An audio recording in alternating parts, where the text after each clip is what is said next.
दोस्तों आज हम एक short story the evening sun को डिस्कस करने वाले हैं। द इवनिंग सन एक अमेरिकन ऑथर विलियम फॉकनर की शॉर्ट स्टोरी है जिसे 1931 में पब्लिश किया था on the collections these 13 years में कलेक्शन है विलियम फॉकनर की कुछ स्टोरीज का, जिसमें फॉकनर की a rose for Emily famous story थी। That evening sun is a dark portrait of the white southern in difference to the rippling fear of one of their black employees, Nancy. The story is narrated by Quentin Compson, जो Faulkner के most memorable character में से एक है।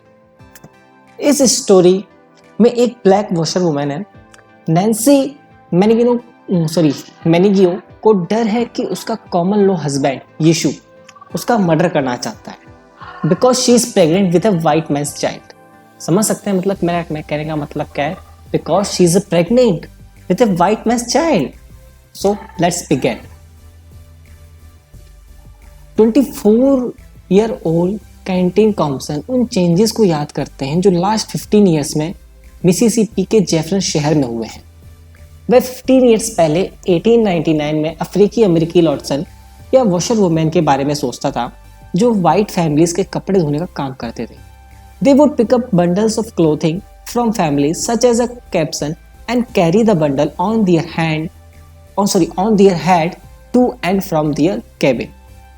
हाल ही में इस process में automobile द्वारा लॉन्ड्री के लिए ट्रांसपोर्टेशन को इन्वॉल्व किया गया था, but the work is still done by African women. मतलब ऑटोमोबाइल ट्रांसपोर्टेशन का भी इन्वॉल्व कर लिया, लेकिन फिर भी जो कपड़े थे वो अभी भी धोए जा रहे थे उन्हीं अफ्रीकन अमेरिकन वुमेन्स के द्वारा ही। कैंटीन 1899 में वह इवेंट की एक सीरीज को याद करता है। 9 साल के बच्चे और 3 कॉम्पसन बच्चों में से सबसे बड़े के रूप में कैंटीन नैन्सी के साथ अपने परिवार के रिलेशंस को ऑब्जर्वेशन किया। एक वॉशर वुमन जो नेगो हॉलो में खाई के दूसरी तरफ एक केबिन में रहता है उसकी रिलेशन को ऑब्जर्वेशन किया है, उसके साथ ऑब्जर्वेशन किया है। कैम्पसन के लिए नैन्सी बॉस और उनके लिए खाना बनाती है जब डेल्सी दियर रेगुलर सर्वेंट बीमार है। हर हस्बैंड यीशु अफ्रीकी अमेरिकी और वाइट कम्युनिटीज दोनों के बॉर्डर पर रहता है। जो नैन्सी का हस्बैंड है वो उनके बॉर्डर पर रहता है। अपने फेस पर एक परमानेंट मार्क है, और ये फेस पर मार्क एक रेजर टाइप का है, जिसे किसी रेजर से लगा हो, जो उसके फेस पर तब हुआ होगा जब उसने किसी फाइट में पार्टिसिपेट किया होगा, किसी फाइट में लड़ा होगा।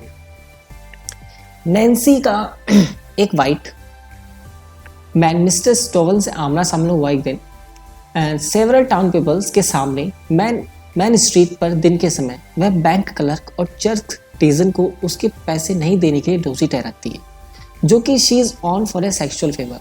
ये पैसे नहीं देने के लिए दोषी ठहराया क्योंकि उसके साथ उसने कोई सेक्सुअल फेवर कुछ किया था, दैट्स व्हाई। स्टोवल ने नैन्सी को जमीन पर गिरा दिया और उसके चेहरे पर चाकू से कई बार वार किया before she is taken to jail for an undisclosed reason.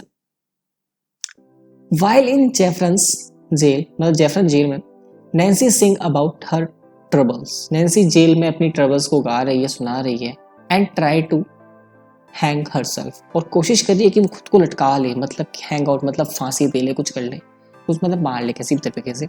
Jailer उसे कोकीन का यूज करने का आरोप लगाता है और देखता है कि she is pregnant and proceed to beat her for her behaviour anyway. Nancy के रिहा होने के बाद नैन्सी इज विजिटेड बाय यीशु in the Capsons kitchen speaking in sexual. उनकी डिस्कशन उसकी प्रेगनेंसी और पिता की आइडेंटिटी पर फोकस है। नैन्सी ये क्लियर करती है कि यीशु का पिता नहीं है, ये क्लियर करती है कि यीशु तो इस बच्चे का पिता नहीं है और वह जो भी है उसे मारने की धमकी देता है। यह जानकर कि यीशु स्टोवल का सामना नहीं करेगा, नैन्सी अपने पति से डरती है, whom she believe actually want to kill her out of jealousy, जो उसको विश्वास है कि वो उसको मार देगा out of his jealousy, अपनी जेलिसी के कारण। यीशु फिर गायब हो जाता है, suddenly she disappear, apparently heading to Mississippi to see another woman। वो चल जाता है किसी मतलब ऑब्वियसली किसी और वुमेन को देखने के लिए वो वहाँ पे चल जाता है मिसिसिपी में। कॉम्पसन नैन्सी के लिए अपने किचन में एक फूस की व्यवस्था करती है, अरेंज करती है। नैन्सी अपने केबिन में लौटने से इनकार कर देती है क्योंकि उसे लगता है कि यीशु खाई में उसका इंतजार में पड़ा होगा। मतलब खाई मतलब जो खाई के पीछे से उसका उनका घर था जहाँ रहते थे, वहाँ वो इंतजार कर रहा होगा। She even slip one night in the children's room, लेकिन फिर भी वो उस रात उनके बच्चों के रूम में सोती है, कैम्पसन के। जब दिलसी काम पर लौट जाते हैं, दिलसी जो उनकी कैम्पसन की सर्वेंट था, जब कल काम पे जाता था, Mrs Capson refuse to allow Nancy to remain any longer. तो मिसेस कैप्सन थी वो उसको रिफ्यूज कर देती यहाँ पे और टाइम रहने के लिए। उसकी दुर्दशा को देखते हुए वो खुद को एक तरह से एक्सप्रेस करती है, जैसे canteen a sound that was singing and not unsinging. Terrified to go home alone. Nancy बच्चों को अपने साथ उसे कैबिन में आने के लिए मना कर लेती है। वह उन्हें एक कहानी बताती है जो उनकी खुद की स्थिति को दर्शाती है, desperately trying to entertain them to keep them by her। 5 year जैसन परेशान हो जाता है और घर वापस जाना चाहता है क्योंकि कैंटीन और 7 years old Caddy grew increasingly uneasy। Eventually mister Compson arrives। और जो दो हैं ये जैसन और कैंडी, इनके बच्चे हैं इसके कैप्सन के। And mister caption arrives. वह नैन्सी की ड्रेस के प्रति सहानुभूति रखता है लेकिन विश्वास नहीं करता कि वह एक इमिनेंट खतरे में है। वह नैन्सी को छोड़कर अपने बच्चों को घर ले जाता है। She is so convinced that Jesus को कोई भी फर्क नहीं पड़ता। जीसस यानी कि जो चर्च के जीसस, मतलब अपने जो गॉड होते हैं क्रिश्चियन के, उनको जीसस को कोई फर्क नहीं पड़ता। What she does that she leave that and door to her cabin open. ऐसा लगता है कि उसने अपने फेथ से रिजाइन दे दिया, but she keep the light burn क्योंकि वह अंधेरे में मरना नहीं चाहती।